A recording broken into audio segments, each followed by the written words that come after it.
Hello everyone, welcome to this channel. तो आज हम इस मांगा का पार्ट 8 कवर करने वाले हैं। तो इससे पहले अगर आपने अलग सारे पार्ट नहीं देखे इसके, तो जल्दी जाके उन्हें पहले देख लीजिए। तो स्टार्टिंग में बाइकन बोल रही होती है अपने मन में कि मैंने जो बोला अभी जनरल ने उन्हें नहीं सुना। फिर जनरल बाइकन को हटाते हुए बोलता है कि क्या चल रहा है इधर। एक नौकरानी नर्वस होकर जनरल से बोलती है कि जनरल, हमने मिस बाई को खाना दिया था, अभी सुबह का समय है इसलिए ज्यादातर डिशेस अभी बने नहीं। बाइकन जनरल से बोलते हैं कि जनरल, वो खाना मेरे लिए पर्याप्त नहीं था और मुझे हर दिन मीट चाहिए। फिर जनरल बाइकन को बोलता है कि ये घर मेरा है और अगर तुम्हें असाधारण जीवन जीना है तो तुम अपने घर में वापस जा सकती हो। फिर तीन नौकरानियां आपस में बात कर रही होती है कि हाँ, मुझे पता था कि जनरल कभी भी इसके लिए खड़े नहीं होंगे, उसे शर्मिंदा होना चाहिए, मैं सही थी। बाइकन बोलती है कि मैंने कभी असाधारण जीवन जीने का कभी सोचा नहीं। फिर बाइकन बोलती है कि मैं तब तक संतुष्ट रहूंगी जब तक आप मुझे मीट खाने के लिए दोगे। वो अपने मन में सोचती है कि इंसान होना बहुत बुरी बात है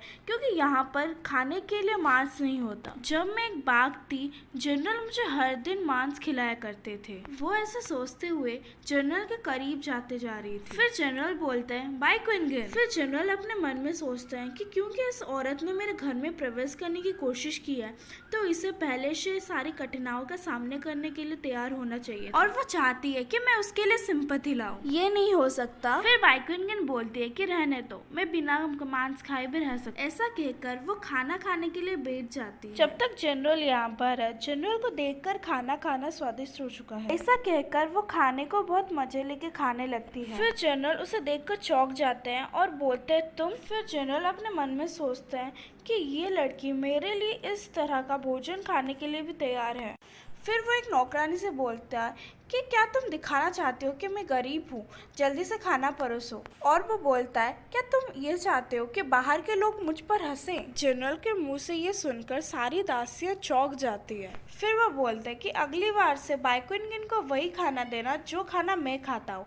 अगर अगली बार तुमने उसे बचा हुआ खाना दिया तो इस घर से निकल जाओ। ये सुनकर वहाँ पर जितनी भी नौकरानियां थी वो जनरल के सामने झुक गए और उन्होंने बोला कि हम अभी इनके लिए खाना बनाते हैं और हम कभी हिम्मत नहीं करेंगे इस गलती को फ्यूचर में फिर से दोहराने का। फिर वो दासियां बोल रही होती है जनरल, हमें प्लीज माफ कर देना। इसे देखकर जनरल का जो गार्ड होता है वो अपने मन में सोचता है जनरल ने अपने मन को बहुत जल्दी बदल दिया। ऐसा तो नहीं है कि जनरल उस महिला को पसंद नहीं करते, फिर क्यों उसने अचानक उस औरत का साथ दिया। फिर बाइकन जनरल का हाथ पकड़ते हुए रोते हुए बोलती है कि जनरल, आप मेरे प्रति कितने अच्छे हैं, मैं इससे प्रभावित हुई। फिर जनरल बाइकन से अपने हाथ लेते हुए बोलते कि रुको। फिर वो बोलते हैं बाइकन, तुम मेरी चापलूसी करना बंद करो, मैं तुम्हारे बिल्कुल भी परवाह नहीं करता। मैं सिर्फ यही सोच रहा था कि लोग मेरे बारे में ये सोचेंगे कि मैं लोगों को भूखा रखता हूँ। ऐसा सुनकर बाइकन अपना सर हिलाते हुए बोलती है मैं समझ गई। फिर वो अपने मन में बोलते कि अजीब औरत। जनरल बाइकन को ये बोलते हुए जाता है कि मैं तुम्हें सिर्फ ये बताना आया था, कल यहाँ पर भोजन समारोह का आयोजन हुआ है और तुम अपने इस घर में ही रहना और अपने आप को मूर्ख बताने के लिए बाहर मत निकलना, वरना बाद में ये मत कहना कि मैंने तुम्हारे ऊपर रहम नहीं किया। फिर वो बोलती है कि क्या?